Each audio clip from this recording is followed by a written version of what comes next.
하나님은 항상 그분의 자녀들이 올바른 길로 걷기를 원하십니다. 하나님은 우리를 모든 진리 가운데로 이끄시고 인도하시는 성령님을 주셨습니다. 하나님의 자녀는 자신이 올바른 길에서 빗나간 것을 알 수 있습니다. 우리가 참으로 올바른 길을 가고 있다는 것도 알 수 있습니다. 여러분이 올바른 길을 가고 있다는 것을 보여주는 사인을 생각해 봅시다. 첫 번째 사인, 여러분 또는 여러분의 견해가 세상에서 거부될 때 당신은 올바른 길에 있습니다. 요한복음 15장 18절, 세상이 너희를 미워하면 너희보다 먼저 나를 미워한 줄을 알라. 세상이 당신을 미워하지 않으면 당신은 예수님과 같지 않다는 것을 의미합니다. 아버지 하나님을 기쁘게 하거나 세상을 기쁘게 하거나 두 가지 선택이 있습니다. 그러나 둘 다 기쁘게 할 수는 없습니다. 그것들은 극의 반대쪽 끝에 있고 섞이지 않기 때문입니다. 세상의 일반적인 추세에 동의한다면 올바른 방향으로 가고 있지 않다는 좋은 사인입니다. 세상의 방향은 예수 그리스도의 방향과 반대입니다. 성경은 사탄이 이 세상의 신이라고 말합니다. 사탄이 주 예수 그리스도를 지극히 높은 산으로 데리고 가 천하 만국과 그 영광을 보여주며 자기를 경배하면 그것들을 주겠다고 했습니다. 그것은 우상 숭배가 아니었습니다. 사탄은 자기를 기뻐하는 자들에게 줄 모든 권세를 가지고 있었습니다. 이것이 세상의 궤적이 성경의 가르침에서 점점 더 멀어져 가고 있는 이유입니다. 마태복음 7장 13절과 14절, 좁은 문으로 들어가라.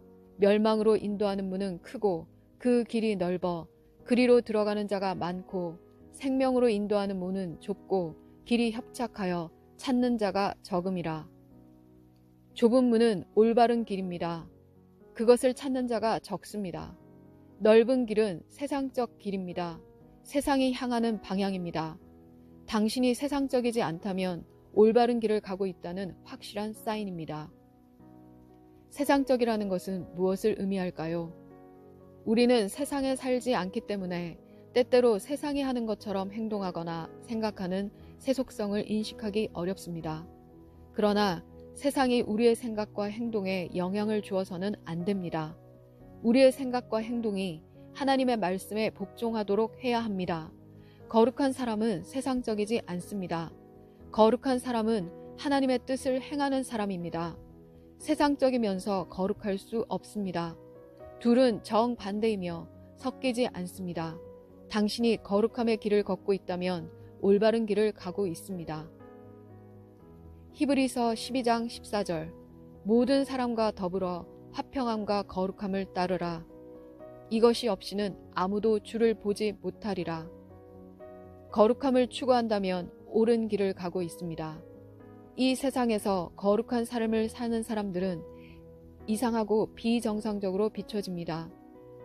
거룩한 삶을 산다는 것은 세상과 분리된 삶이기 때문에 외로운 삶을 사는 것이지만 성령께서 함께 계시기에 외롭지 않습니다. 폭풍과 불 가운데 당신과 함께 하시는 하나님이 계십니다. 이사야 43장 2절, 내가 물 가운데로 지날 때에 내가 너와 함께 할 것이라. 강을 건널 때에 물이 너를 침몰하지 못할 것이며 내가 불 가운데로 지날 때에 타지도 아니할 것이요 불꽃이 너를 사르지도 못하리니. 올바른 길에 있다는 사인 중 하나는 인생의 불을 통과할 때 하나님께서 함께 하신다는 것입니다. 당신이 물에 침몰되지 않도록 하실 것입니다. 기독교인의 여정에는 장애물과 역경이 있을 것입니다. 하나님은 그것을 제거하지 않으실 것입니다. 그러나 그것들을 직면할 때 하나님께서 당신과 함께 하실 것입니다. 불행히도 사람들은 어떤 역경에 직면했기 때문에 자신이 잘못된 길에 있다고 믿는 경향이 있습니다. 악마는 인생의 불같은 시련 중에 사람들에게 접근하여 하나님께서 너를 대적한다고 말하면서 기상천외한 일을 합니다. 이사야는 하나님이 당신과 함께 하신다고 말합니다. 역경과 장애물이 당신이 잘못된 길에 있다는 것을 의미하지 않는다는 것을 기억하십시오. 선지자의 말씀에 초점을 맞추십시오. 내가 물과 불 가운데로 지날 때에 내가 너와 함께 있으리라. 하나님께서 친히 거기 계시겠다고 하셨습니다. 천사나 구조대를 보내지 아니하시고 하나님께서 친히 당신과 함께 그 상황에 계실 것입니다. 하나님께서 그분의 백성들과 함께 그 상황에 들어가십니다. 인생의 장애물을 이긴 것은 하나님의 길을 걷고 있다는 확실한 증거입니다. 욥은 인생의 불을 통과했습니다. 그는 올바른 길에 있었습니다. 그는 온전하고 정직한 사람으로 묘사되었습니다. 욥기 1장과 42장의 욥을 보면 시작 부분에 있었던 사람과는 완전히 다른 사람이 되었습니다.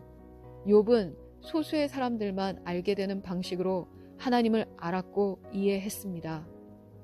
오직 고난을 통해서만 배울 수 있는 하나님에 대한 몇 가지 진리가 있습니다. 빌립보서 3장 10절. 내가 그리스도와 그 부활의 권능과 그 고난에 참여함을 알고자 하여 그의 죽으심을 본받아.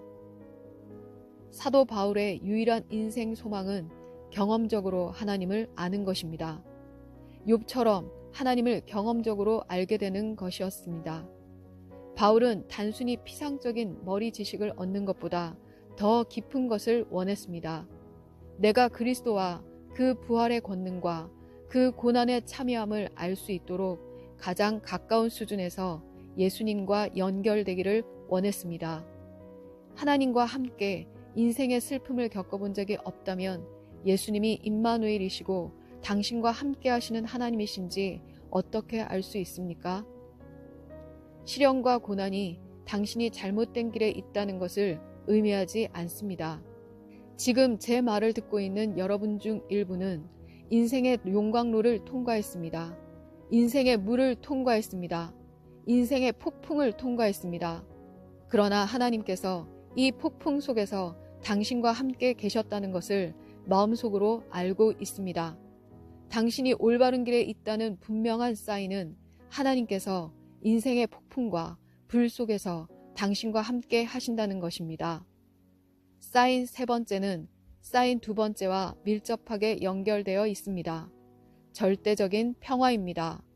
시편 23편에서 다윗이 하나님에 대해 이야기하는 것에서 하나님께 직접 말하는 것으로의 전환을 알아차린 적이 있습니까? 여호와는 나의 목자시니 내게 부족함이 없으리로다. 그가 나를 푸른 풀밭에 누이시며 쉴만한 물가로 인도하시는도다. 내 영혼을 소생시키시고 자기 이름을 위하여 의의 길로 인도하시는도다. 그 다음 4절에서 전환이 일어납니다. 내가 사망의 음침한 골짜기로 다닐지라도 해를 두려워하지 않을 것은 주께서 나와 함께 하심이라. 주의 지팡이와 막대기가 나를 안위하시나이다. 올바른 길에 있다는 사실이 어려움을 겪지 않을 것이라는 의미가 아니라 인간의 이해를 능가하는 평화를 가질 것이라는 것입니다. 폭풍이 치고 있는데 예수님께서 배에서 주무시던 것을 기억합니까?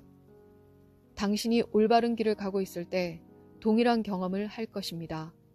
폭풍이 얼마나 무서운지 상관없이 당신은 잠을 잘 수 있고 하나님께서 당신을 안전한 곳으로 인도하신다는 큰 확신을 가질 수 있습니다. 모세가 왜 이스라엘 백성을 광야로 데려가는데 동의했는지 의아해한 적이 있습니까? 인간적으로 말하면 광야에는 길이 없습니다. 그러나 모세는 여정 중에 안식을 보증하시는 하나님의 임재를 믿었습니다. 출애굽기 33장 14절. 여호와께서 이르시되 내가 친히 가리라. 내가 너를 쉬게 하리라. 빌립보서 4장 7절. 그리하면 모든 지각에 뛰어난 하나님의 평강이 그리스도 예수 안에서 너희 마음과 생각을 지키시리라. 네 번째 사인은 당신의 경건한 기준을 범하지 아니하는 것입니다. 사도행전 4장 18절에서 20절. 그들을 불러 경고하여 도무지 예수의 이름으로 말하지도 말고 가르치지도 말라 하니 베드로와 요한이 대답하여 이르되 하나님 앞에서 너희의 말을 듣는 것이 하나님의 말씀을 듣는 것보다 옳은가 판단하라. 우리는 보고 들은 것을 말하지 아니할 수 없다 하니 이것은 특히 의의 길을 선택한 사람에게 그렇습니다.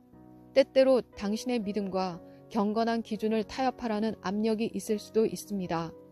그리스도 안에서 확고히 서 있는 것을 선택하고 타협을 거절하는 것은 올바른 길에 있다는 것을 의미합니다.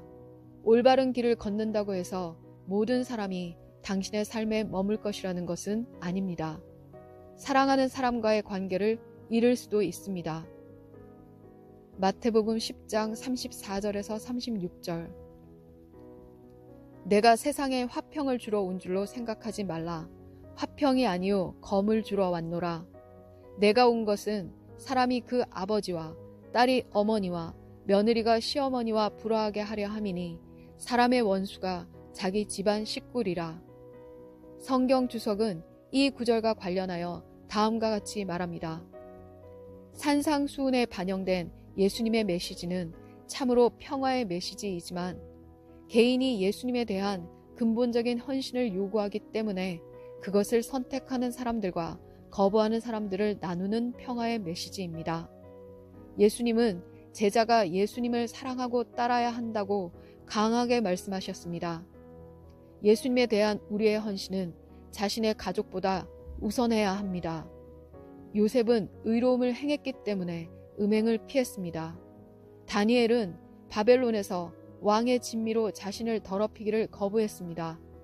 새 히브리인은 느부갓네살의 신상에 절하느니 차라리 죽기를 원했습니다. 이 사람들은 하나님에 대한 믿음을 지켰다는 이유로 박해를 받았지만 옳은 길을 걸을 것을 확신했습니다. 다행스럽게도 그들은 모두 영광스러운 결말을 가졌습니다. 당신도 그들처럼 될 수 있습니다. 그것이 순수한 성경적 믿음입니다. 참된 성경적 믿음은 독단적이라는 말을 들을 수도 있습니다. 참된 믿음은 타협하지 않습니다. 참된 믿음은 협상의 여지가 없습니다. 참된 믿음은 하나님이 참되시고 사람이 거짓이라고 외칩니다.